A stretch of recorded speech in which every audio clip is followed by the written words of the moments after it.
ॐ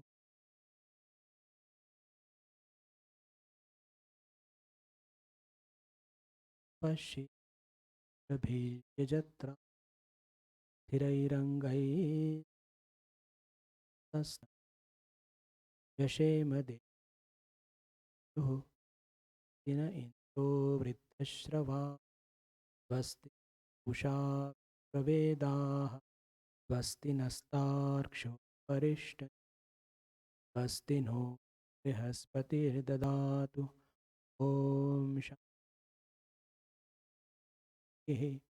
ॐ आप्यायन्तु ममाङ्गानि वाक्प्राणचक्षुश्रोत्रमथो बलमिन्द्रियाणि सर्वं ब्रह्मोपनिषदम् अहं ब्रह्म निराकुर्याम् मा ब्रह्म निराकरोद निराकु तदा ते मयि तु ॐ शान्तिः स्थापकाय च धर्मस्य सर्वधर्मस्वरूप अवतारवरिष्ठाम जननीं शारदां देवीं रामकृष्णं जगद्गुरुं पादपद्मे तयो श्रित्वा नमामि मुहुः नमः श्रीयतिराजाय विवेकानन्दसूरये सच्चित्सुखस्वरूपाय स्वामिने स्वामी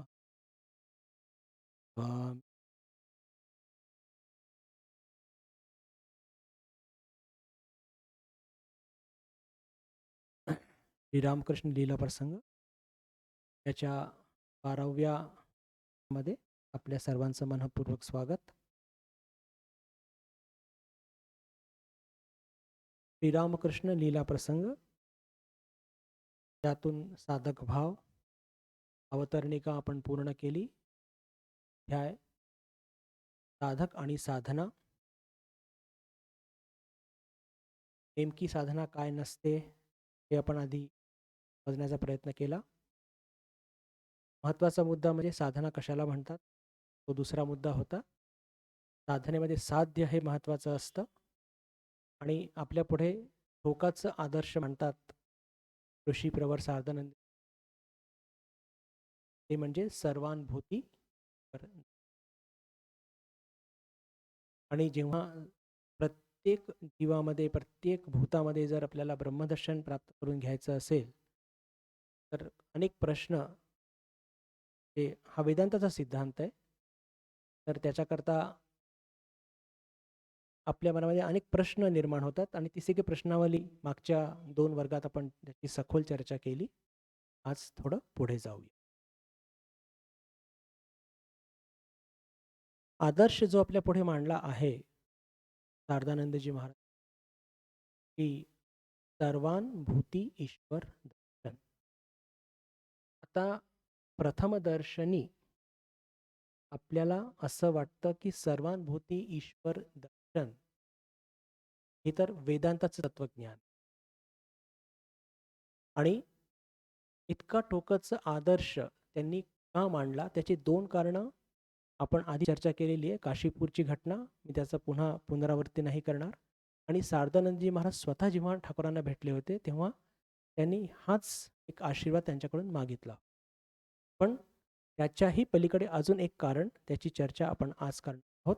आणि भगवान श्रीरामकृष्णांची एक या मानव जातीला दिलेली एक विशेष देणगी, याचा खुलासा मी आत्ता करत नाही. जेव्हा प्रसंग उपस्थित होईल तेव्हा मी त्याच्यावरती आपण आज चर्चा करणार आहोत. तर सर्वानुभूती ईश्वर दर्शन हे आपल्या साधनेचं उद्दिष्ट आहे. त्याचे मार्ग कोणते? तर शास्त्र आपल्याला सांगतात 2 मार्ग आहेत. इति, क्षमा करा, नेती नेती आणि इति इति. नेती नेती हा ज्ञान मार्ग म्हटला जातो आणि इति इति हा भक्ती मार्ग म्हणतात. आपण आधी थोडी चर्चा करूया नेती नेती या ज्ञान मार्गात.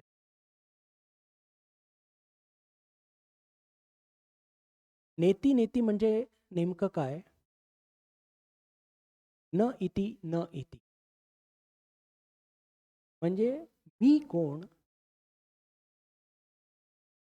याचा याचा अनुसंधान घेणे. अनुसंधान या शब्द हा फार महत्त्वाचा आहे बरं. अनुसंधान म्हणजे अनु म्हणजे मागून, संधान घेणे म्हणजे त्याचा धांडोळा घेणे. म्हणजे कल्पना करा की एखादी व्यक्ती समोर धावत आहे आणि त्याच्या मागे मागे धावता त्याला आपल्याला पकडायचंच आहे कोणत्याही किमतीवर. त्याला म्हणतात अनुसंधान. तर आपण विशेष करून नीती मार्गाचा जे अवलंबन करतात ते काय करतात? आपल्या जीवनामध्ये मी कोण याचा एक विश्लेषणात्मक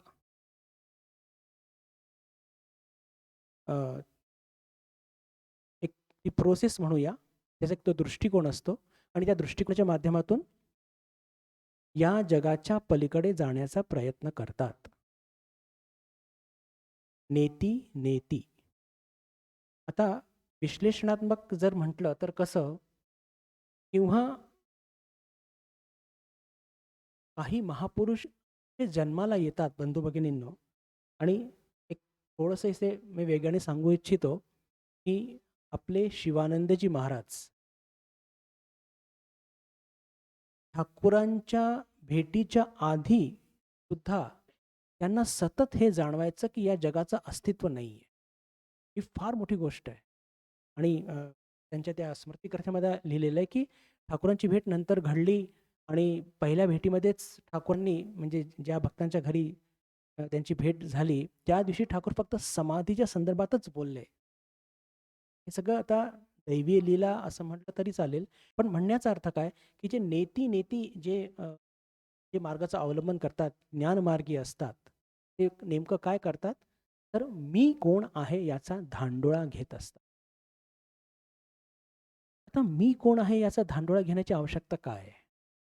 कारण की बंधू भगिनींनो, लक्षात ठेवा, आपण आपल्या दैनंदिन जीवनामध्ये सुद्धा नेमका मी कोण आहे याच्याबद्दल इतकी गल्लत होत असते आणि आपण बोलतो, पण आपण काय बोलतो याच्याकडे लक्ष न देता आपण ते सगळे वाक्य उद्गारत असतो आणि त्यातून पण लक्षात येतं की नेमकं अजाणतापणे आपण आपल्या आत्मतत्वाकडे इंगित करीत असतो.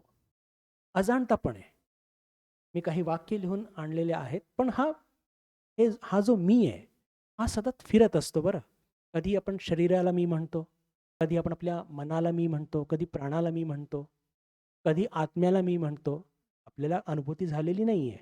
माझा म्हणण्याचा अर्थ काय आहे की हे जे नेती नेती हा जो मार्ग अवलंबन करणारे ज्ञानमार्गी असतात, हा मीचा धांडोळा घेत असतात. हे वाक्य कसं आहे, मी अंघोळ करत आहे. आता पहा, एकदम सोपं वाक्य आहे, मी अंघोळ करत आहे. इथे मी म्हणजे कोण? आपलं शरीर. पण समजा एखाद्या मुलाने असं म्हटलं की मी माझं अंग धुत आहे.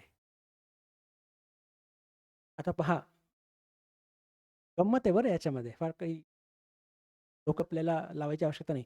मी माझं, तर मी म्हणजे एक अशी कोणतरी व्यक्ती आहे की त्याचं हे शरीर आहे. मी माझं अंग धुत आहे. दोन्ही वाक्य सारखेच आहे. पण इथे अंतर कुठे येतोय की मी अंघोळ करतोय तेव्हा मी सरळ म्हणतोय की हे याला इंडिकेट करतोय माझ्या शरीराला. पण जेव्हा मी म्हणतो मी माझं अंग धुत आहे, तेव्हा काय होतं की मी नावाचं काहीतरी एक वस्तू आहे, त्या वस्तूचं हे शरीर, त्याची ही प्रॉपर्टी आहे. मी माझं अंग धुत आहे. पण ते नेमकं मी आहे कोण? पहा, जाणता कुठेतरी आपण त्या आत्मतत्वाला इंगित करीत असतो. अनेकदा असं पण होतं की आपण म्हणतो, माझ्या मनाला तुमचं वाक्य फार लागलं बरं. हे वाक्य आपण सतत वापरत असतो. आता पहा, इंटरेस्टिंग. माझ्या मनाला याच्यामध्ये मी कोण आहे? हे स्पष्ट होतंय की माझ्या मनाला, म्हणजे मी आणि माझं मन हे 2 गोष्टी वेगळ्या झाल्या की नाही? आपण स्वतःच त्याची ग्वाही देत आहोत. माझ्या मनाला तुमचं वाक्य लागलं. म्हणजे मी वेगळा झालो, माझं मन वेगळं झालं. तर हा मी कोण आहे? अजाणतापणे आपण ग्वाही देत आहोत, की आपल्या मागे काहीतरी एक तत्व आहे. त्याची जाण नाहीये, पण अ, आपण त्याची ग्वाही देत आहोत. एक अजून वाक्य घेऊया. माझे प्राण कसे कासावीस होत होते. माझे प्राण.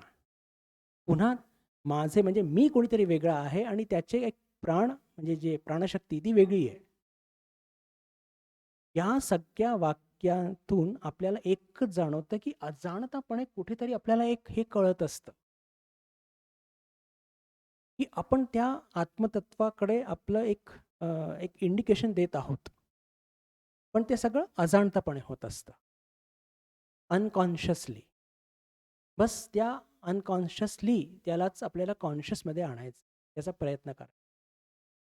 तर हे जे नेती हा जो मार्ग अवलंबन करणारे जे साधक असतात, ते काय करतात, की मी म्हणजे कोण? हे शरीर नाही, मन नाही, प्राण नाही, बुद्धी नाही.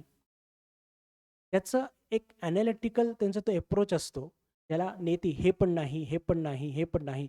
असं करता जेव्हा शेवटी ते आत्मतत्वापर्यंत पोहोचतात,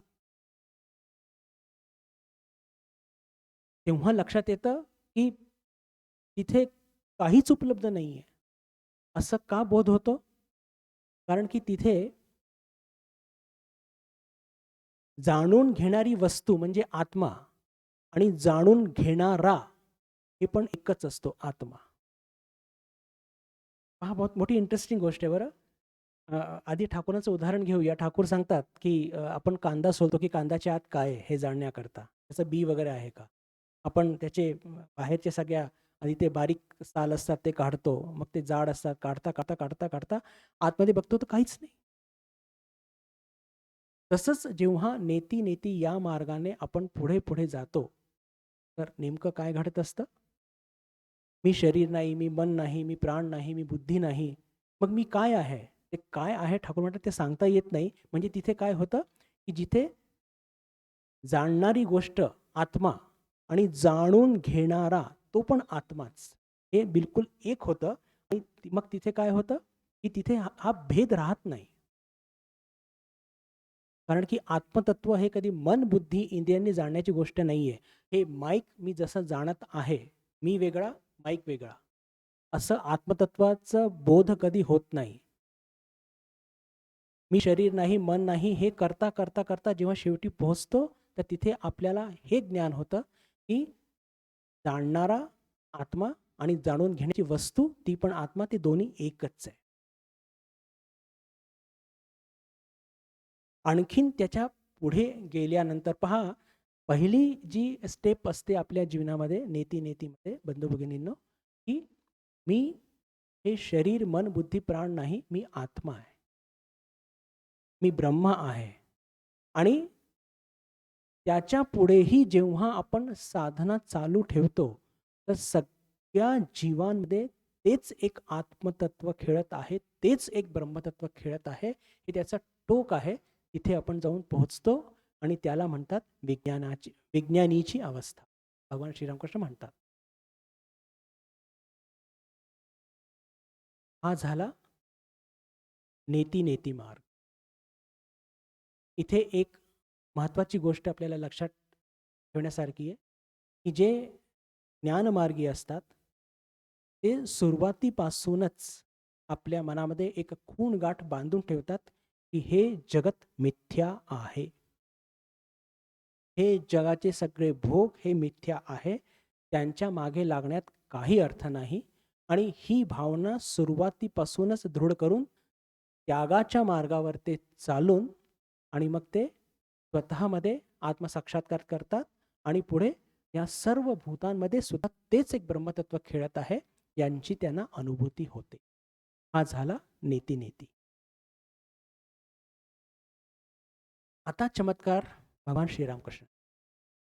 पण त्याच्या आधी इति इति मार्ग काय आहे, हा भक्ती मार्ग काय आहे, हे थोडं आपण त्याचं चिंतन करू. आता ज्ञान मार्गावर चालणारे साधक हे फार कमी असतात.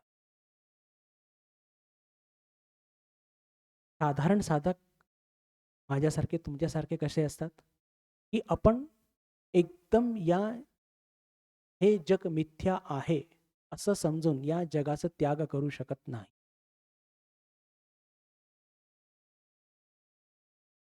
मग आपल्याकरता काय वाटतं, की थोडं हे जागतिक सुख आणि ईश्वर हे दोन्ही सत्य आहे. अशा एका भावनेनी आपण आपलं आध्यात्मिक जे मार्ग आहे ते क्रमण करत असतो. काय भाव असतो? जगत पण सत्य आहे आणि ईश्वर पण सत्य. जगत पण सत्य आहे आणि ईश्वर पण सत्य आहे, या भावनेने आपण हळूहळू पुढे जात असतो. पण मग होतं काय, की जशी जशी आपली भक्ती वृद्धिंगत होते, तर मग हे जगाची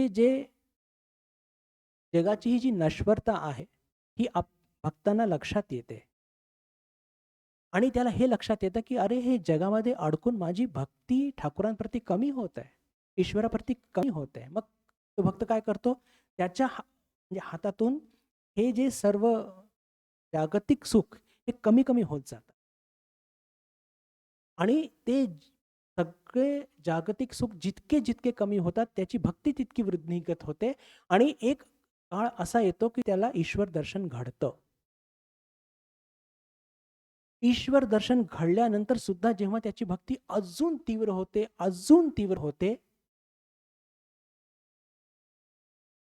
तर असा एक क्षण त्याच्या जीवनामध्ये येतो, की सगळ्या दूर त्याचे ते आवडते जे ईश्वर आहे, देव आहे, सगळ्या दूर त्याचीच प्रचिती त्या भक्ताला होत असते.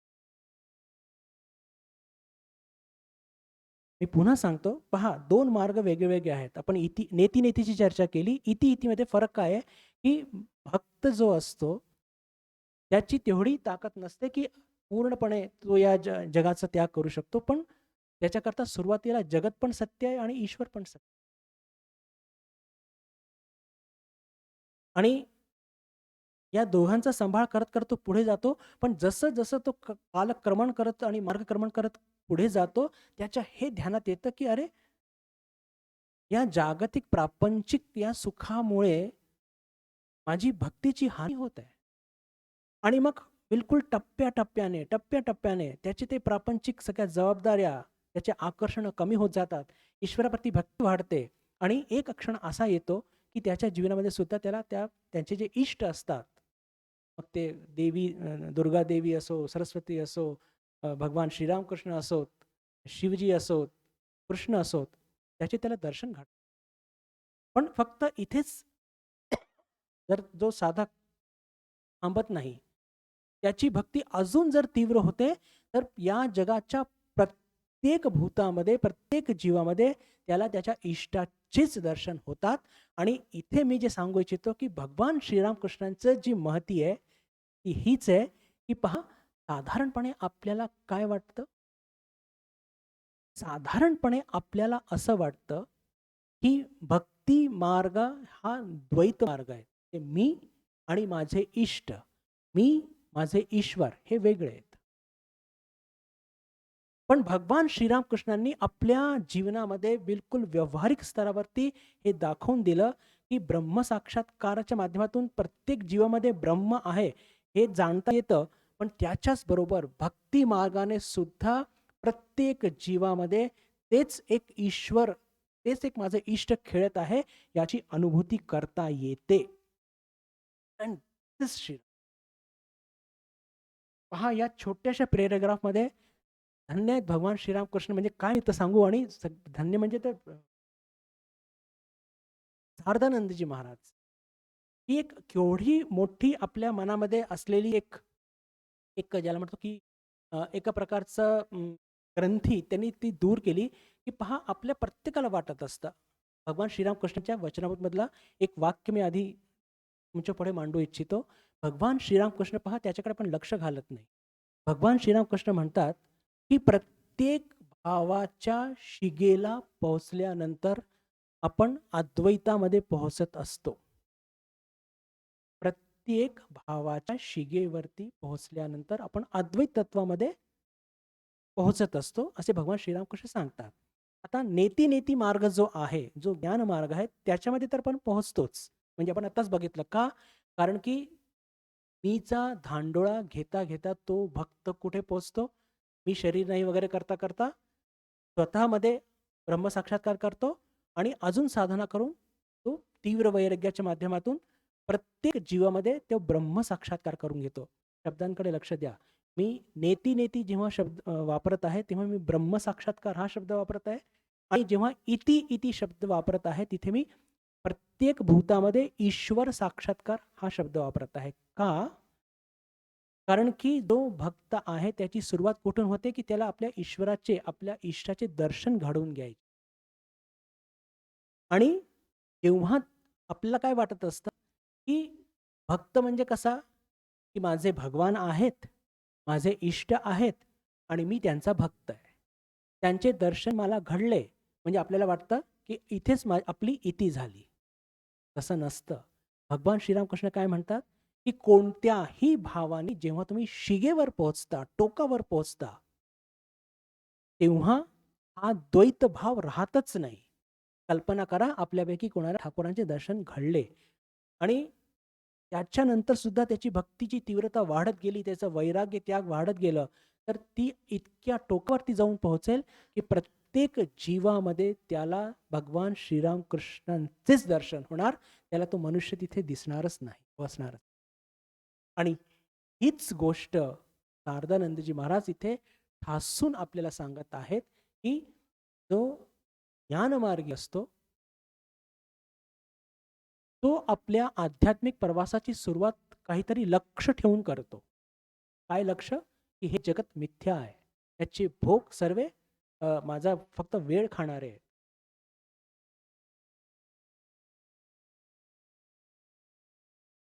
आणखीन जर उदाहरण देऊन स्पष्ट करायचं असेल तर नचिकेताला जेव्हा प्रलोभन दिलं यमराजने, की अरे तू हे ब्रह्मज्ञान काही विचारू नको, मी तुला खूप सुख भोग देतो, खूप आयुष्य देतो, तू सगळं चैनी मौजी कर.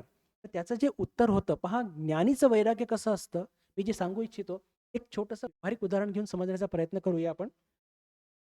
ही कल्पना करा की एक मुलगा 10वीत आहे आणि तो 10वीत नक्की करतो की मला 11वी पासून सायन्स घ्यायचं आहे आणि मला MSc PhD करायचं आहे. आधीच ठरवून ठेवतो तो. हा झाला ज्ञानीचा मार्ग. एखादा मुलगा असतो, तो म्हणतो 10वीत, की ठीक आहे मी सायन्स घेऊन सुरुवात करतो, पण पुढे मला BSc करायचं की MSc करायचं मी नंतर जसं टप्प्याटप्प्याने बघीन मी. मला कसे-कसे मार्क्स मिळतात. हे 2 गोष्टी बघतो की नाही आपण आपल्या जीवनामध्ये. बिलकुल हाच फरक आहे.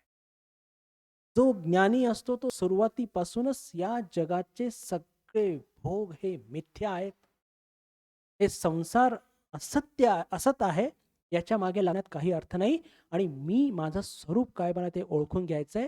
अशा ज्ञानी लोकांचं वैराग्य काय असतं, तर त्याचं बेस्ट उदाहरण म्हणजे नचिकेता. नचिकेताला जेव्हा खूप प्रलोभनं देण्यात येतात, तर तो नचिकेता काय म्हणतो यमराजांना, "तो भावामार्तस्य यदन्तकैतत् सर्वेंद्रियाणां जरयन्ति तेजः अपि सर्वं जीवितम् अल्पमेव तवैव वाहास्तव नृत्य." राज, तो भावा, हे जग कसं आहे? सतत बदलणार आहे. एफिमेरियल, कधी पण थांबणारं नाही, सतत बदलणार आहे. शो भावा मर्तस्य, हे मर्त्य लोक आहे. यदंत कैतत सर्वेंद्रियाणाम जरयंती तेज. या भोगांच्या मागे मी लागलो यमराज, माझे सगळे इंद्रिया, माझे डोळे, माझे कान, माझी त्वचा ही सगळी निकामी होऊन जाईल. मला ते सगळं नको आहे. अपि सर्वम जीवितम अल्पमेव. त्यांनी त्याला खूप अनेक हजारो हजारो लाखो वर्षाचं आयुष्य दिलं असतं, ऑफर केलेलं असतं. तर ते काय म्हणतात पहा, हे हे ज्ञानीचं वैराग्य आहे. बरं, नीती नीती मार्ग. तो काय म्हणतो, अपि सर्वम जीवितम अल्पमेव. तुम्ही मला कोट्यावधी जन्माचं आयुष्य जरी दिलं यमराज, तरी ते कधी ना कधी संपणार. मला त्यात पडतच नाही. हे सगळे तत्व याचं इतकं चिंतन करून आपण इतकं आपल्याला मनामध्ये सगळ्या प्रकारचे जे म्हणतात ना की किलमिश असतात ना, ते हळूहळू नाहीसे होत. अपि सर्वं जीवितम अल्पमेव तवैव वाहा तव नृत्य गीते. ते काय? तवैव वाहा तव नृत्य गीते. ये में कहते हैं ना की आपके सब खिलौने आपको ही मुबारक हो. आम्हाला काही नको आहे. हे सगळे तुमचे नाच गाणे सगळे हे इंद्रिय सुखभोग तुम्ही करा. मला काय पाहिजे? मला ते ब्रह्मज्ञान. हे झालं ज्ञानीचं वैराग. हे झालं ज्ञानीचा त्याग, की तो सुरुवातीपासूनच ते भानगडीत पडत नाही. पण आपण सर्वे नचिकेताच्या कक्षेचे नाही आहोत. म्हणजे आपल्याला काही इथं मार्ग उरला नाही असं नाहीये. आपल्याकरता कसं आहे, की आपल्याकरता भक्तीचा मार्ग आहे. ठाकूरांनी सांगितलंय कलिकालामध्ये भक्तीच श्रेष्ठ आहे. तर आपल्याकरता काय आहे, की आपल्याकरता आज ईश्वर पण सत्य आहे. म्हणजे अनुभूती जरी झाली नाही तरी आपण ईश्वरावर प्रेम करतो आणि त्याच्याच बरोबर आपले जे काही दैनंदिन व्यवहार ते सुद्धा सांभाळतो. आणि जशी जशी आपली भक्ती तीव्र होईल तसं तसं आपलं प्रापंचिक जबाबदाऱ्या किंवा प्रापंचिक आकर्षणं कमी होतील आणि मग एक दिवस द्वैताच्या त्या स्तरावरती पोहोचू जिथे आपल्याला ठाकूरांचं दर्शन घडेल. पण ठाकूर पुढे काय म्हणतात इतिच्या मार्गावरती, की जेव्हा आपली भक्ती अजून तीव्र होईल, प्रगाढ होईल, तर तेव्हा असं होईल की आपण आणि ठाकूर एक होऊन जाऊ. आपण आणि ठाकूर एक होऊन जाऊ. तर इथे ते मला तुमच्या पुढे एक फार महत्वाचं वाक्य ते याची चर्चा करायची आहे. भगवान श्रीरामकृष्ण वचनामृतमध्ये म्हणतात पहा एका ठिकाणी, की शुद्ध भक्ती आणि शुद्ध ज्ञान एक. हे वाक्य आपण अनेक वेळा वाचतो. पण आपण किती प्रयत्न करतो याच्या खोलात जाण्याचा. तर आज जेव्हा हा संदर्भ लागलेला आहे तर या वाक्याच्या खोलात जाण्याचा मी प्रयत्न करीन. आपण आत्ताच चर्चा केली बंधू भगिनींनो, की नेती नेती करून ज्ञानी सर्वात आधी आपल्या स्वतःमध्ये त्याला ही अनुभूती होते की मी शरीर नाहीये, मी आत्मा आहे. ही स्थिती असते ज्ञानीची. आणि जेव्हा त्याची साधना अजून तीव्र होते आणि तो प्रत्येक जीवामध्ये तेच ब्रह्मतत्व आहे. शब्दांकडे लक्ष द्या बरं. मी कधी ब्रह्मतत्व वापरतोय, कधी ईश्वर वापरतोय. जेव्हा नेती नेती ज्ञानी हा मार्ग जेव्हा त्याचं अवलंबन करीन म्हणजे त्याच्याबद्दल चर्चा करीन तर ब्रह्मतत्वाचा साक्षात्कार म्हणेन. तर प्रत्येक जीवामध्ये तेच एक ब्रह्मतत्व खेळत आहे याची अनुभूती साधकाला होत असते. आणि यालाच शारदानंदजी महाराजांनी काय म्हटलंय, सर्वानुभूती ब्रह्मदर्शन. सर्वानुभूती ब्रह्मदर्शन. आणि जेव्हा साधक त्याच्या जीवनात जो भक्त असतो इति इति करत, म्हणजे ज्याला जगत सुद्धा सत्य आहे आणि ईश्वर पण सत्य आहे, आणि हळूहळू जेव्हा तो एक ज्याला म्हणतो की ईश्वर दर्शनापर्यंत पोहोचतो, त्याच्याही पलीकडे प्रत्येक जीवामध्ये तो स्वतःच्या इष्टलाच बघतो. म्हणजे काय होतं की जिथे शुद्ध भक्ती आहे, जिथे शुद्ध ज्ञान आहे,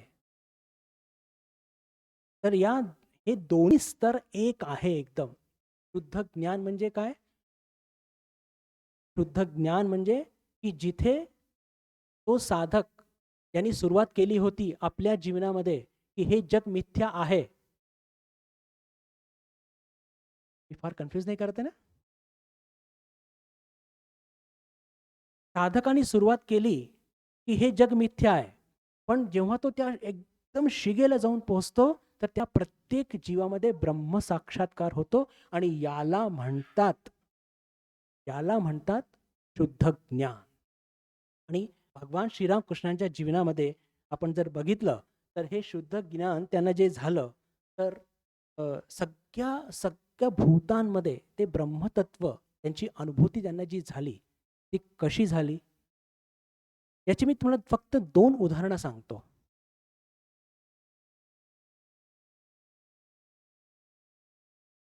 एकदा भगवान श्रीरामकृष्ण दक्षिणेश्वरी असताना 2 नावाडीचे भांडणं सुरू झाले होते. आणि ते भांडणामध्ये काय झालं, की त्यांचा वाद इतका वाढला, की एका नावाडीने दुसऱ्या नावाडीच्या उघड्या पाठीवरती जोरदार एक धपाटा लावला. त्या धपाटा लावल्याबरोबर श्रीरामकृष्ण एकदम म्हणजे ज्याला म्हणतो ना, की किंचाळले एकदम. आणि ते इतके जोरात किंचाळले, की कुठेतरी जवळ असलेले हृदयराम त्यांना असं वाटलं, की काहीतरी गडबड झाली आहे.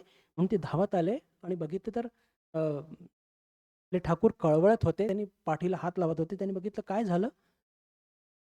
तर पूर्ण पंजाचा पंजा त्यांच्या पाठीवरती उमटला आणि ते बिलकुल म्हणजे त्यांना जो त्रास होत होता, त्या त्रासाने ते कळवळत होते. तर हे मी का मांडलं उदाहरण तुमच्या पुढे मुद्दाम बंधू भगिनींनो? याचं मांडण्याचं उद्दिष्ट आहेच, की पहा आपण जे म्हणतो, की शुद्ध ज्ञान काय असतं? की प्रत्येक जीवामध्ये म्हणजे ज्यावेळेस ही घटना घडली, त्यावेळेस भगवान श्रीरामकृष्ण त्या युनिव्हर्सल कॉन्शियसनेस बरोबर एक झाले होते. म्हणून त्याला त्या नावाडीला लागलेला जे धपाटा होता, तो ठाकूरांच्या पाठीवर लागला. याला म्हणतात, की प्रत्येक जीवामध्ये ब्रह्मसाक्षात्कार करून घेणे, विज्ञानीची अवस्था. अजून एक उदाहरण सांगतो. काशीपूरला पण ती घटना घडलेली आहे आणि दक्षिणेश्वरी सुद्धा घडलेली आहे. दोन्ही ठिकाणी एक व्यक्ती ठाकूरांनी बघितलं, की त्या गवतावरती कोणी पाय असे बिलकुल घासून चालत आहे. हे बघितल्याबरोबर ठाकूर इतके अस्वस्थ झाले आणि जणू काही त्यांच्याच छातीवरती कोणी असं पाय रोवून चालत आहे. काशीपूरला तर अभेदानंदजी महाराजांच्या समोरच ही घटना घडलेली आहे आणि त्यांनी लागलीच त्यांना सांगितलं, दक्षिणेश्वरी सुद्धा सांगितलं जे कोणी उपलब्ध होते, की जाऊन त्याला सांग त्या गवत्यावरती असं चालू नकोस, मला खूप त्रास होतो. प्रत्येक जीवांमध्ये त्या ब्रह्मतत्वाचा साक्षात्कार, त्यानंतर ही स्थिती येते विज्ञानीची अवस्था. अजून एक उदाहरण लक्षात येते, ते थोडक्यात सांगतो, की दक्षिणेश्वरी एक असा किडा काहीतरी फिरत ठाकूरांच्या जवळ आला आणि ठाकूरांना त्याचा त्रास जाणवला. का? की कोणीतरी त्या किड्याच्या पाठीवरती एक काडी खुपसली होती आणि त्याच्यामुळे तो खूप त्रासलेला होता. या तिन्ही घटना लीलाप्रसंगामध्ये बिलकुल त्याचा डिटेल्स दिलेले आहेत. तर ह्या तिन्ही घटना तुमच्यापुढे मी का मांडल्या? की जेव्हा साधक नेती करत मी कोण याचा धांदोळा घेत स्वतःमध्ये ब्रह्मसाक्षात्कार करतो आणि सगळ्या भूतांमध्ये तेच ब्रह्मतत्व खेळत आहे, त्याच्यानंतर ही स्थिती येत असते. आता आपण जाऊया सर्वानुभूती ईश्वर दर्शन. म्हणजे हा नेतीच्या मार्गाने ही अनुभूती येते, मान्य आहे. पण भगवान श्रीरामकृष्ण ज्या वाक्यात वाक्य म्हणतात आणि ज्याच्याकरता मी इतका उदो करत आहे शारदानंदजी महाराजांचा, की पहा म्हणजे माझं तितकं शास्त्र अध्ययन नाहीये, पण मला असं वाटतं, की व्यावहारिक स्तरावरती बिलकुल म्हणजे नेतीच्या मार्गाने जिथे साधक पोहोचतो, इतीच्या मार्गाने सुद्धा साधक तिथेच पोहोचतो. म्हणजेच शुद्ध भक्ती आणि शुद्ध ज्ञान हे एक, हे ठाकूरांनी फक्त तोंडाने उद्गारलंच नाहीये, आपल्या जीवनात त्यांनी करून दाखवलं. आपण आत्ता उदाहरण बघितले नेतीचे. तुमच्या मनात नक्की प्रश्न निर्माण झाला असेल किंवा झाला पाहिजेच, की महाराज आता तर भक्तीचंही सांगा ना. अर्थातच ठाकूरांनी भक्ती पण केलेली आहे. भक्ती करून आपल्या इष्टाशी एक होणं म्हणजे आपल्याला वाटतं असं, की जेव्हा भक्ती करतो तर आपण वेगळे आणि आपले इष्ट वेगळे. दर्शन घडतं तरी तो दुरावा कमी होत नाही. पण जेव्हा भक्ती एकदम बिलकुल टोकाला जाऊन पोहोचते, तेव्हा तू आणि मी हा भेद राहत नाही. आणि याचं सगळ्यात श्रेष्ठ उदाहरण जर सांगायचं असेल बंधू भगिनींनो, तर भगवान श्रीरामकृष्ण ते भावतारिणी म्हणजे मा कालीबरोबर कसे एक रूप झाले होते. भगवान श्रीरामकृष्णांनी जेव्हा देह सोडला, ती घटना लक्षात घ्या. जेव्हा माताजी हंबरडा फोडून रडल्या होत्या, त्यांच्या मुखातलं वाक्य काय होतं? "ओगो मा काली, तुम्ही আমায় ছেড়ে কোথায় চলে গিয়েছো?" अगं मा काली, तू मला सोडून कुठे गेली? अगं आई, अगं मा काली, तू मला सोडून कुठे गेली? हे काय पावती आहे? ही कसली पावती आहे, की भगवान श्रीरामकृष्ण त्यांनी आपल्या आयुष्यामध्ये ती भक्ती करून मातेची, माता आणि आई पहा इथे ब्रह्मतत्वाचा काही संबंध नाहीये बरं. हा अंतर लक्षात घ्या. मी मुद्दाम हे का याच्यावरती इतका जोर देतोय, की ठाकूरांचे एक-एक वाक्यावरती आपण किती चिंतन करू शकतो. शुद्ध भक्ती, शुद्ध ज्ञान एक. शुद्ध भक्ती कशाला म्हणतात? की जिथे फक्त ईश्वरच आहे सगळ्या जगामध्ये. शुद्ध ज्ञान म्हणजे काय? की सगळं ब्रह्मच आहे सगळ्या दूर. 2 शुद्ध भक्ती, शुद्ध ज्ञान हे अप्रोच वेगळे-वेगळे बरं. ज्ञानीचा मार्ग वेगळा आहे, भक्ताचा मार्ग वेगळा आहे. पण शेवटी ते जाऊन पोहोचतात एकाच ठिकाणी ठाकूरांनी आपल्या जीवनात दाखवून दिलेलं आहे. अजून एक उदाहरण सांगू इच्छितो. एक नाही 2.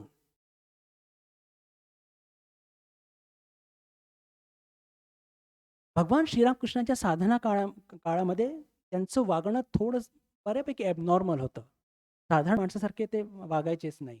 आणि मथुर बाबूंना असं वाटलं, की कदाचित खूप जास्त ब्रह्मचर्याचं पालन केल्याने यांच्या डोक्यात बिघाड झालेला आहे आणि अशी काहीतरी खुळचट आणि वेडसर कल्पना करून ते त्यांना वाईट ठिकाणी नेतात. हे सगळं आपण वाचलेलं आहे. आणि त्या वाईट ठिकाणी नेल्यानंतर त्या सगळ्या स्त्रियांना आधी सांगितलेलं होतं, की मी अशा-अशांना घेऊन येतोय, त्यांना तुम्हाला प्रलोभित करायचंय. आणि ठाकूर तिथे जातात आनंदाने आणि गेल्यानंतर काय म्हणतात?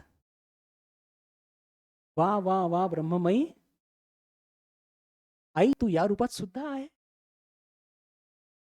आणि वात्सल्य भाव भगवान श्रीरामकृष्णाच्या मनामध्ये इतकं उचंबळून येतं आणि जणू काही स्वतःची म्हणजे भवतारिणीच तिथे त्या रूपामध्ये त्या सगळ्या स्त्रियांमध्ये खेळत आहे याची साक्षात अनुभूती तिथे होते त्यांना आणि त्यांचं ते दिव्य पवित्र प्रेम त्या स्त्रियांच्या चटकन लक्षात येतं.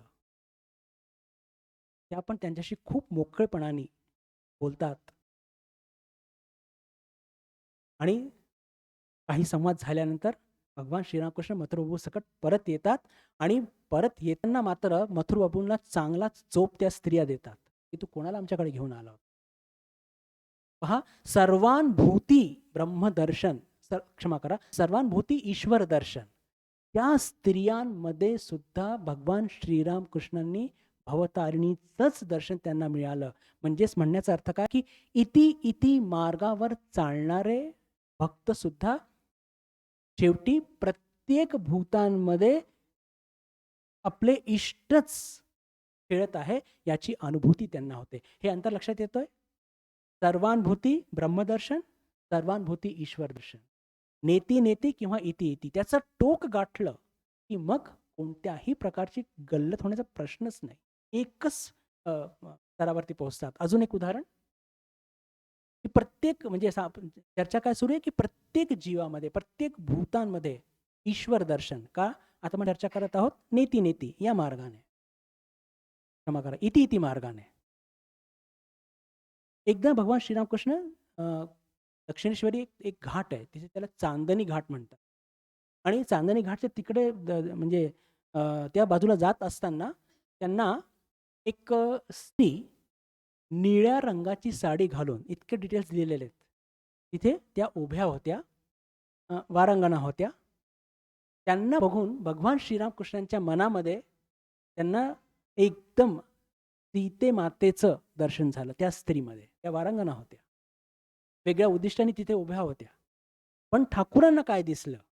ठाकूरांना दिसलं त्या स्त्रीमध्ये अ, सीतामाता. म्हणण्याचा अर्थ काय? की प्रत्येक भूतामध्ये जर आपण इति मार्गाचा अवलंबन केला, तर त्याचं टोक काय आहे, की प्रत्येक भूतांमध्ये आपल्याला ईश्वराचं किंवा आपल्या इष्टाचं दर्शन होत असतं. आपण भगवान श्रीरामकृष्णांचे भक्त आहोत, माता शारदा देवींचे भक्त आहोत, स्वामीजींचे भक्त आहोत. तर आपण जर भक्ती केली, तर आपल्याला ठाकूरांचं दर्शन घडेल. ते झालं पहिली स्टेप. आणि त्या पहिली स्टेपमध्ये काय होणार, की आपण आणि ठाकूर वेगळे, आपल्याला असा बोध होणार. पण ती भक्ती जेव्हा एकदम अजून टोकावरती जाईल, तर तिथे आपल्याला प्रत्येक भूतांमध्ये, प्रत्येक जीवामध्ये श्रीरामकृष्णच आहे याची अनुभूती होईल. म्हणून भगवान श्रीरामकृष्ण जे म्हणतात, की शुद्ध भक्ती, शुद्ध ज्ञान हे एक, त्याचा हा मर्म आहे. आणि इथे सांगू इच्छितो, शुद्ध ज्ञान म्हणजे काय? प्रत्येक जीवामध्ये ते एक ब्रह्मतत्व खेळत आहे. मग तिथे हे जगत मिथ्या वाटत नाही. सुरुवात मी पुन्हा पुन्हा सांगू इच्छितो, सुरुवात करतो पण जगत मिथ्या आहे सोडा. पण त्याच्यानंतर आपल्याला जे प्राप्त होईल, की हे जग सुद्धा ब्रह्मतत्वच आहे. आणि जर इति इति मार्गाने जाऊ, तर आपल्याला काय प्राप्त होईल? इति इति मार्गाने गेलो तर सुरुवातीला आपल्याला जगत सत्य, ईश्वर सत्य असं वाटेल. मग आपले जसे संसारप्रती प्रापंचिक आकर्षण कमी झाले, की मग आपल्याला दर्शन घडेल श्रीरामकृष्णांचं. आणि अजून टोकावरती गेल्यानंतर प्रत्येक जीवामध्ये तेच एक श्रीरामकृष्ण खेळत आहे याची अनुभूती आपल्याला सुद्धा. आणि हे जे नेती नेती मार्गाच्या संदर्भामध्ये एक जे महत्वाचं एक गोष्ट जी सांगू इच्छितो, की हरी महाराज स्वामी तुर्यानंदजी त्यांनी आपल्या जीवनाच्या शेवटी शेवटी हे वाक्य म्हटले. आपण म्हणतो ना साधारणपणे सुरुवातीला ब्रह्मसत्य जगत मिथ्या, त्यांनी म्हटलंय ब्रह्मो सत्य जगतो सत्य. ब्रह्म पण सत्य आहे आणि जगत पण सत्य आहे. असं का म्हटलं? कारण की प्रत्येक भूतांमध्ये तेच ब्रह्मतत्व खेळत आहे याची अनुभूती त्यांना झाली होती. म्हणून त्यांनी ते वाक्य उद्गार. तर ठाकूरांच्या त्या इतक्याशा एका वाक्यामध्ये इतकं ते छोटंसं वाक्य आहे, की शुद्ध भक्ती आणि शुद्ध ज्ञान एक. पण त्याच्या जोपर्यंत आपण त्याच्या खोलात जात नाही बंधू भगिनींनो, तोपर्यंत त्याचा नेमका अर्थ आपल्याला म्हणजे हे वाचून आनंद होतो, नाही असं नाही. आणि याचा अर्थ समजून नाही घेतला तरी काही बिघडत नाही बरं. मी आधीच सांगतोय. हे इतकं कीस वगैरे काढण्याची पण काही आवश्यकता नाही. मनामध्ये ठाकूरप्रती प्रेम असलं की झालं. तुम्हाला माझे शब्द कळले की नाही, तुम्ही किती खोलवर गेलात हे ठाकूर काही बघत नाही. फक्त ठाकूर हे बघतात की तुमचं माझ्यावरती प्रेम आहे की नाही किंवा किती प्रेम आहे. फक्त या दृष्टीने ते बघत असतात. असो, तर हे दोन मार्ग आपल्याला नेती नेती आणि इति इति हे सांगितलंय. इथे एक दोन आपण साधक आहोत या दृष्टीने एक दोन मुद्दा मांडू इच्छितो, की पहा या जगाचं जे एक ज्या दृष्टीने आपण आज बघत आहोत, त्या दृष्टीचा त्याग ज्ञानीलाही करावा लागतो आणि भक्तालाही करावा. हे फार महत्वाचं आहे बरं. म्हणजे जरी दोघांचे मार्ग वेगवेगळे आहेत, एकाचा मार्ग आहे ज्याला म्हणतो की आपण विश्लेषणात्मक आहे आणि दुसऱ्याचा भावनाशील आहे. हरकत नाही, असू द्या. पण जगाप्रती आता अर्थातच जितकं वैराग्य एक ज्ञानीला असतं, तितकं एक भक्ताला सुरुवातीला नसतं. पण हळूहळू त्याच्या दृष्टिकोनामध्ये त्यांनी तो बदल हा आणलाच पाहिजे आणि तो येतोच. जितकी भक्ती आपल्या या हृदयात वाढते, पण त्याच्याकरता ज्याला म्हणतो की दृष्टिकोनामध्ये बदल कसा हवा, तर व्यावहारिक उदाहरण जर आपल्या सर्वांचंच घेतलं, तर पहा की या जगामध्ये किती आकर्षणं आहेत. पण ते आकर्षण हळूहळू कमी होऊन आज आपण या केंद्रात येतो. ठाकूरांचे काही वचनं ऐकतो, काही चर्चा ऐकतो, संध्या आरती करतो. हे काय आहे? हे दृष्टिकोनामध्ये बदलच आहे. पण आता तिथेच आपल्याला समाधानी नाही व्हायचं. त्याच्याही पलीकडे आपल्याला जाण्याचा हा प्रयत्न केला पाहिजे, की त्याच्या पलीकडे जर आपण जाऊ शकलो, म्हणजे आपली भक्ती अजून वृद्धिंगत करू शकलो आणि त्याच्याकरता आपल्या दृष्टिकोनात बदल केला पाहिजे. म्हणजे आपल्या भक्तीमध्ये आणि आपल्या या सगळ्या ज्याला म्हणतो की वैचारिक दृष्टिकोनामध्ये जर बदल आणला, तर नक्कीच आपली भक्ती हे पण वाढेल, वैराग्य वाढेल त्याग जे आवश्यक आहे ते सुद्धा वाढेल आणि अशा पद्धतीने आपण हळूहळू पुढे जाऊ. तर हे इतीच्या संदर्भामध्ये एक अजून थोडंसं महत्त्वाची एक गोष्ट जी तुमच्यापुढे मांडू इच्छितो, की जो इतीचा जो साधक असतो, त्याच्या जीवनामध्ये टप्प्याटप्प्याने वैराग्य येत असतं. आणि एक मग क्षण असा येतो, की त्याच्या जीवनामध्ये सुद्धा बिलकुल जसं ज्ञानीचं वैराग्य असतं तसंच येत असतं. तर आज आपल्या जीवनामध्ये आपले कर्तव्य आहेत. आपण या जगाला मिथ्या समजत नाहीये. पण आपण आपल्या जीवनामध्ये भोगण्याची अ, कामना सुद्धा सोडलेली. काहीतरी महत्त्वाचं सांगतोय बरं, म्हणजे मला लक्ष द्या याच्याकडे. की ठीक आहे, जे ज्ञानी आहेत, आता तसे ज्ञानी तर ठाकूर वगैरे हे तर सगळे अवतार होते. त्यांचे शिष्य वगैरे सगळे अवतार होते आणि त्यांनी एकाच पावलामध्ये हे सगळं काही सोडलं.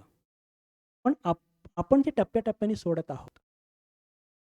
तर आपल्याकरता जरी हे जग त्या लोकांनी मिथ्या म्हणून सोडलं, संपूर्णपणे सोडलं, ती स्थिती आपली नाहीये. म्हणजे आपण जगाचं मिथ्यत्व सोडू शकत नाहीये, कारण की तितकी आपली कॅपॅसिटी नाहीये. पण जे साधारण लोकं, जे या जगाला भोगाच्या दृष्टीने बघतात, ती दृष्टी सुद्धा आपली नाही. मी जे सांगू इच्छितो, त्यातून म्हणजे आपण समाधानी व्हायचं नाहीये बरं. म्हणजे की यार ठीक आहे, आपण त्यांच्याशी पुढे आहोत वगैरे. असा भाव नक्कीच नसला पाहिजे आणि नसणार सुद्धा. पण हा एक फार मोठा अंतर आहे. की आपल्याला जगाचं मिथ्यत्व अजून तितकंसं पटलेलं जरी नसलं, तरी ह्या जगामध्ये जास्त गुंतल्याने आपण ठाकुरांपासून दूर जाऊ, याची प्रचिती आपल्याला नक्की कुठेतरी आलेली आहे. आपण जर आपल्या हे केलं तर नक्कीच आपल्या हे होणार नाही. हे आपण इथे लक्षात घेतलं पाहिजे. तर हे एक महत्त्वाचा सिद्धांत, त्याची पण चर्चा केली. शेवटचा एक एक मुद्दा मांडून आपण तिथे थांबूया. आणि तो म्हणजे असा, आता त्यात तो थोडासा पुन्हा या संदर्भात आहे, की या जगामध्ये नेती-नेतीचा मार्ग हा प्रथम आला, की इतीचा मार्ग प्रथम आला? आता या प्रश्नाची चर्चा करत असताना नक्की तुमच्या मनात हा प्रश्न येईल, की यातून काय फरक पडतोय महाराज? कोणताही मार्ग प्रथम आला काय? आला काय? नाही आला काय? आमचं ठाकुरांवरती प्रेम आहे की नाही, ते म्हणजे तितकंसं ते वाढलं म्हणजे झालं. अगदी बरोबर. पण इथे जेव्हा सारदानजी महाराजांनी हा मुद्दा मांडलेला आहे, तर त्याला काहीतरी फार महत्त्व आहे आणि ते काय महत्त्व आहे ते सुद्धा आपण चर्चा करूया थोडक्यात आणि तिथे थांबूया. की पहा, जगामध्ये नेती हा मार्ग प्रथम आला. त्याची पावती काय? की पहा, आपले जे ऋषी-मुनी ज्यांनी उपनिषदांची रचना केली आणि ज्यांना हे जग सतत बदलत आहे, त्या जगाचं मिथ्यात्व त्यांना कळलं. पहा, ही फार महत्त्वाची गोष्ट आहे बरं. म्हणजे आता उपनिषदांचा काळ जर बघितला तर जवळपास 6000 वर्ष आधीचा काळ आहे. आणि तेव्हा आपली सभ्यता, थोडा विषय बदलतोय, ऐतिहासिकतेकडे जाते. तेव्हा आपले जे ऋषी, म्हणजे आपण म्हणतो ना, की आज समाज किती प्रगत झालेला आहे. पश्चिमचे देश किती पुढे गेलेले आहेत. अरे कसले पुढे गेलेत? एवढं सगळं करून त्यांची काही भीती दूर झाली आहे का? ते कधी सुखी झाली आहेत का? ते कधी आनंदी झालेत का? पहा, आपली दृष्टिभंगी किती वेगळी असते आणि म्हणून मी मुद्दाम हा मुद्दा तुमच्यापुढे का मांडतोय, की जवळपास 6000 वर्ष आधी आपले ऋषीमुनी हे किती प्रगत विचाराचे होते आणि त्यांना लक्षात आलं, की जगामध्ये जर आपल्याला नेहमीकरता आनंदी राहायचंय, सुखी राहायचंय, तर या जगाचा त्याग करावा लागेल. का? कारण की हे जग सतत बदलत आहे. हे शरीर सतत बदलत आहे. हे मन बदलत आहे, प्राण बदलत आहे. मन, बुद्धी सगळं बदलत आहे. आणि त्याच्या हे सगळ्या बदलत्या ही जे बदलता पॅनोरमा आहे, त्याच्यामागे काहीतरी सत्य दडलेलं आहे आणि ते मला जाणून घ्यायचं आहे आणि कदाचित ते माझं सत्य स्वरूप असेल आहे. आणि म्हणून त्यांनी धांडोळा घेतला आणि अल्टिमेटली ते तिथपर्यंत जाऊन पोहोचले आणि त्याच्यातून हे सगळे उपनिषद निर्माण झाले. त्यातून आपल्याला हे लक्षात येतं बंधू भगिनींनो, की नेती नेती उपनिषद हे आधी जन्माला आले. का? कारण की तसे एक उत्तुंग आणि ज्याला म्हणू की एक सशक्त मनाचे आपले ऋषीमुनी होते. आणि त्याच्यानंतर मग टप्प्याटप्प्याने आपल्यासारखे साधारण साधक आले, की त्यांचं मन तितकं सशक्त नव्हतं. त्यांना आपल्या जीवनामध्ये पुढे जाण्याकरता थोडं जग सांभाळायचं, थोडी ईश्वराची भक्ती करायची. अशा पद्धतीने ते हळू पुढे गेले आणि त्याच्यानंतर हा भक्तिमार्ग जन्माला. पण आपल्याला भक्तिमार्ग जास्त का आवडतो? आपण कमकुवत आहोत म्हणून नाही बरं, लक्षात घ्या. आपल्याला प्रेम करणं आवडतं. आपल्याला भक्ती करणं आवडतं. आपल्याला प्रेम करणं आवडतं, आपल्याला भक्ती करणं आवडतं. आपण कोणावरती प्रेम करावं, कोणी आपल्यावरती प्रेम करावं, ही प्रत्येक मनुष्याच्या जीवनामध्ये ही भावना असते. म्हणून आपल्याला भक्तिभाव जास्त आवडतो. मग पुन्हा प्रश्न येतो, मग त्या ऋषींना भक्तिभाव का नव्हता? कारण की तेव्हा आत्मतत्वाचा आविष्कारच झाला नव्हता. हीच काढतोय. पण जरुरी आहे, की त्या लोकांच्या मनात भक्ती नव्हती का? होती. पण आपण भक्ती कोणावरती करू शकतो? जे काही आपल्याकरता जे प्राप्त करून घ्यायचं. आणि म्हणूनच की आधी त्या ऋषीमुनींनी या जगाचं मिथ्यत्व समजून घेतलं, जाणून घेतलं, अनुभवात घेतलं आणि मग त्याच्या पलीकडे काय आहे ते प्राप्त करून घेतलं. बिलकुल त्याच्यावरती ठाम राहून आणि त्याच्यानंतर आपल्याला उपनिषद सांगितले आणि मग हळू आपल्याकडे तितकं वैराग्य नव्हतं. म्हणून आपण थोडी भक्ती, थोडं प्रपंच असं करून आपण पुढे जात गेलो. म्हणून मला हा जो दुसरा पॅरेग्राफ जो मांडलेला आहे ऋषीप्रवरांनी, की नेती नेती मार्ग हा पहिल्या जन्माला आला आणि त्याच्यानंतर तो खूप त्याला म्हणतो की सुदृढ रूपाने तो उभा राहिला. म्हणूनच बघा ना, की 7,000 वर्ष जुने आधीचे उपनिषद आज सुद्धा आपल्याला कसे जिवंत असतात आणि त्याच्यावरती केवढं आज म्हणजे किती लोकांना ते जीवन प्रदान करत आहे, एक मार्गदर्शन करत आहे.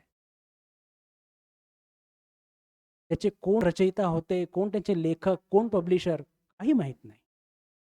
पण तरी सुद्धा ते आपल्याला इतके टक्के मार्गदर्शन करत आहेत. म्हणून नेती मार्ग हा पहिले आला आणि इति हा भक्ती मार्ग त्याच्यानंतर त्याचा उद्गम झाला. तर हे 2 पॅरेग्राफ फार महत्त्वाचे होते. नेमकं नेती काय असतं याची चर्चा आपण केली, पण अजून थोडं त्याचा डिटेल्स चर्चा आणि निर्विकल्प समाधी कशाला म्हणतात, ही सगळी चर्चा आपण येत्या वर्गात करण्याचा प्रयत्न करूया आणि थोडी चर्चा इति मार्गाची अजून सुद्धा करण्याचा प्रयत्न करूया. निरोप घेण्याच्या आधी एक छोटीशी सूचना अशी आहे, की येत्या बुधवारी गुरुपौर्णिमा आहे आणि सकाळी 7 वाजेपासूनच पूजा आणि विविध कार्यक्रम आहेत. 12 वाजता प्रसादसुद्धा आहे. 10:15 वाजता श्रीरामकृष्ण संकीर्तनसुद्धा आपण गाणार आहोत. संध्याकाळी विशेष प्रवचन होईल. संध्या आरती पण होणार आहे. ही सगळी सूचना WhatsAppवरती आम्ही 1-2 दिवसात पाठवून देऊ. तर त्या उत्सवाला आपण सकाळपासूनच विनंती करून मी माझ्या वाणीला इथेच विराम देतो. ओम शांती. हरी ओम. मकरेश.